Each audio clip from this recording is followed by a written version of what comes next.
No guesses required into the subject of today's tool review. So I've got these bubbles appearing on the outside of the house. I'm renovating the house, painting the house as you can see, and certain boards, it's about 5 on the front, that have bubbles appearing, where you can see I've marked with the white circles there. And I sanded, there's quite a lot of layers of paint, and I've sanded a lot with a random orbital sander. But the bubbles still keep coming up in certain places, so I need to take it right back to the timber, and so that's why I have gone and got myself one of these. Now this is your El Cheapo version, Metabo Duo version, and it's pretty much identical. It's got all the same specs. The original Metabo one even looks the same. The newer one, they've got a slightly different body on it, a bit more sleek looking. But this is a no-name brand. DIY tools in this case, but a no-name brand out of China, pumped out by the thousands and sold all around the world for next to nothing. So this one was 1/4 the price of getting a Metabo one, and it seems to be, like I say, exactly the same tool. Now it comes ready to go with the 4 blades on it. It also comes with a cheap little toolkit, screwdriver, a couple of Allen keys, a dust port for the back, and some spare brushes, and a manual of course. Now I spoke to the guy that I got it from. He's done his house with it, with one of these. He now imports them. This is a brand new tool. He says to remove, you've got 4 blades, 2 of which are on the side here. Bad lighting for that. There we go.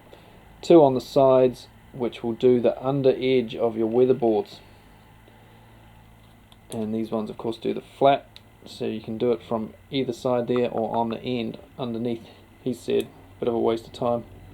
Better off taking those off, keeping them as spare blades, and shutting these down somehow, because they just keep pinging open when you're actually doing the job, and if it pings open and this comes in contact with anything, you'll stuff it, like your finger for instance.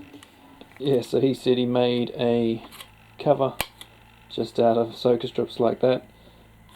So anyway, we'll try it as it is, because this is a tool review, not a tool modification before we even start type deal. So we'll give it a go as it is out of the box, and we'll see how it goes. I'll hook up the dust extraction, because that will be important. See if I can find anything in my Makita setup that will hold onto that fitting. Seems unlikely. I've taken those 2 side blades off like I was told, and I've just put a bit of duct tape around there for this first trial. Got it hooked up to the dust extractor, found a fitting that was close and just taped it on. And I'm going to just give it a try here on my makeshift stand here, which is pre-primed door jamb, so I'll just run it over that, see how it takes that off.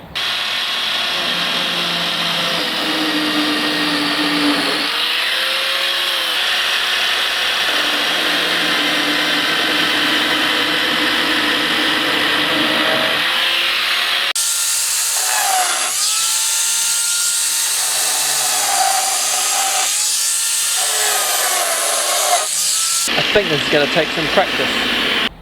Well, after trying it on various bits of timber, practice pieces, I made the brave move to try it on the back of the house here. Man, it's evil. It's just evil. And as for dust collection, well, I think that cobweb says it all. Catches about 50% of the dust maybe, but the problem is if big chunks come off, it just blocks the thing up real quick, and then it collects nothing, of course. So with these boards, I did a few experiments, tried different things. I'll show you how the depth adjustment works shortly. But basically what I did here, just tried a few different things, made some modifications, tried it again, made some modifications, tried it again, made some modifications, tried it again, and did so each one of those was slightly different. And then went over it quickly with the random orbital sander just to see how good of a finish I could get in a short period of time. And even I'm not sure how much you can see on the camera here. I mean, it looks really bad, but when you run your finger along, you can't actually feel most of those. You can feel the ones at the end there, but yeah. As for shaving off paint, it does that real good, real quick, but not real nice. Let's have a look at what I just did out the front. This is one of my problematic boards, and I've just taken all the paint off that with the paint shaver. But man, it's a tool that requires quite a bit of practice and skill to master. It's pretty rough up close, as I will show you right about now, In places like here, you can see it's really done some damage on this Remu. So you got to be careful not to leave grooves like this. It's very difficult. It tilts very easily. You can't. It's quite hard to. I thought it'd be quite easy to keep flat and just go along, but any little and it digs in. Seems criminal that they used this beautiful timber for weatherboards back in the day. This tree was probably 500 plus years old, just used for weatherboards, painted over. Criminal. We got it off quick. This probably took less than 5 minutes. Let's say 3 minutes, 3 to 5 minutes to strip that board about 5 linear meters. Doing that with the random orbital sander, I would have been there all day. So it's good in that regard, but I'm going to have to spend half a day sanding it with the orbital sander to get it smooth again. It's a pity I can't get right up close with that, because as you can see it leaves a much better finish. Planed with Makita planer, planed with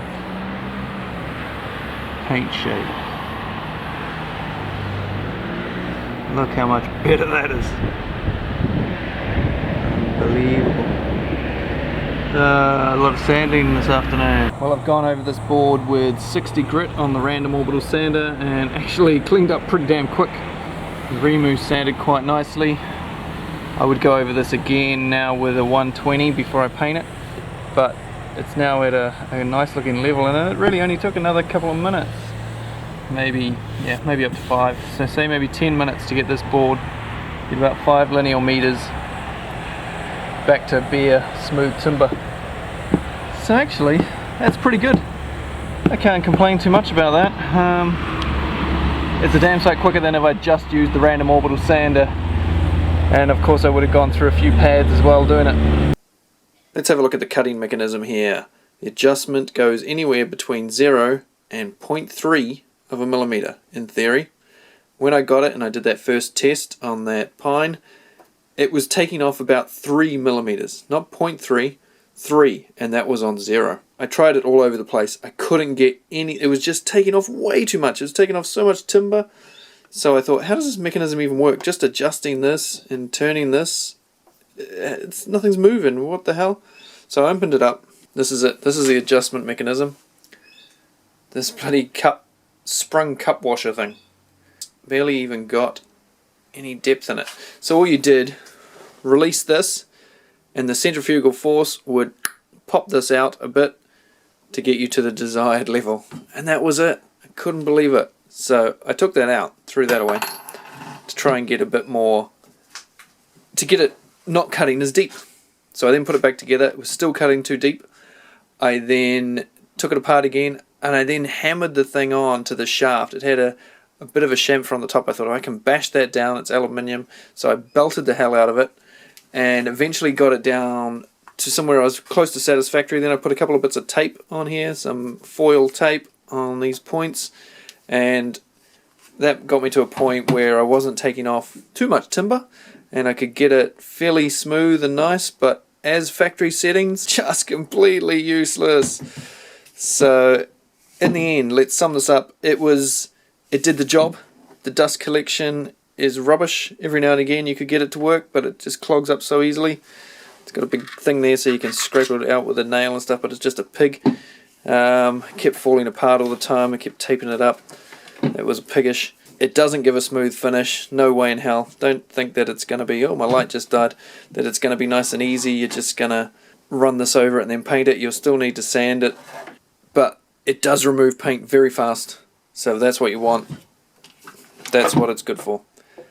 Hope that's of some help. Yeah. 710 watts. I don't know how many RPM. Doesn't have it written on the tool. Doesn't really matter anyway, does it? See you on the next one. Check out these. See you. Oh, and check out the video of the house. I haven't got it up yet. I might have it up by the time you watch this, depending on who you are. So have a look in the description below. If there's a link there, you'll see me using it more thoroughly in the house video. Cheers.